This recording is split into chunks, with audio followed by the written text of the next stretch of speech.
વાર્તા ચાંદની અને પ્રેમભરી જાદુઈ પેન્સિલ. એક નાનકડા ગામમાં એક મીઠી બાળકી રહેતી. તેનું નામ હતું ચાંદની. ચાંદનીનું હૃદય ખૂબ જ નિર્દોષ અને પ્રેમથી ભરેલું હતું. તેને ચિત્ર દોરવામાં ખૂબ આનંદ આવતો. તે જ્યારે ચિત્ર દોરતી ત્યારે જાણે તેના દિલના સપના કાગળ પર જીવંત બની જતા. પણ તેની પાસે ફક્ત એક નાની જૂની પેન્સિલ હતી.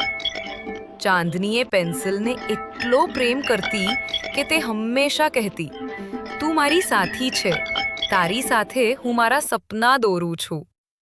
એક દિવસ રસ્તામાં તેને એક વૃદ્ધ કાકા મળ્યા. કાકાના ચહેરા પર કરુણાનું સ્મિત ઝળહળતું હતું. કાકાએ પ્રેમથી કહ્યું, બાળકી, તારા નિર્દોષ દિલે મને સ્પર્શ્યો છે. આ જાદુઈ પેન્સિલ રાખ. જે તું દોરીશ તે હકીકતમાં સાકાર થશે. પણ યાદ રાખ, તેનો ઉપયોગ. ચાંદનીના આંખોમાં ચમક આવી ગઈ. તેણે પેન્સિલને હૃદયથી ચુંબન આપ્યું અને કહ્યું, હું આનો ઉપયોગ બધાના ભલાઈ માટે જ કરીશ. ઘરે પહોંચી ચાંદનીએ સૌથી પહેલાં એક આમનું ઝાડ દોર્યું. તરત જ આંગણે મીઠા આંબાઓ ભરેલું ઝાડ ઊભું થઈ ગયું. તે પછી તેણે પાણીનો કૂવો દોર્યો. આખા ગામમાં તરસ બુઝાવતું ઠંડુ પાણી છલકાઈ ગયું. કલડ ગામવાળા આશ્ચર્યમાં પડી ગયા. તેઓએ ચાંદનીને આદરથી કહ્યું, તું તો દેવદૂત જેવી છે બેટી. તારા પ્રેમથી આપણું ગામ હરિયાળું બની ગયું. પણ એ જ ગામમાં એક લોભી વેપારી રહેતો. તેને ઈર્ષા થઈ. તેણે ચાંદનીને કહ્યું, હે બાળકી, મારી માટે સોનાનું મહેલ દોરી દે. હું રાજા બની જાઉં. ચાંદની શાંત રહી.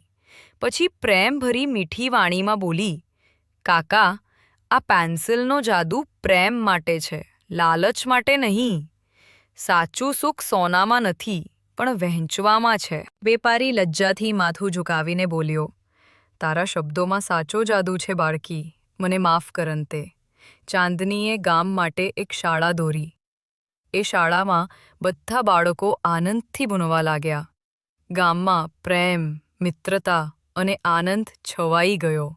વાર્તાનો સંદેશ: સાચો જાદુ ચમત્કારી પેન્સિલમાં નથી, પ્રેમ અને દયા ભરેલા હૃદયમાં છે. જે દિલથી વહેંચાય છે, ભલે તે ફળ, પાણી કે જ્ઞાન હોય, એ જ દુનિયામાં સાચું સુખ લાવે છે.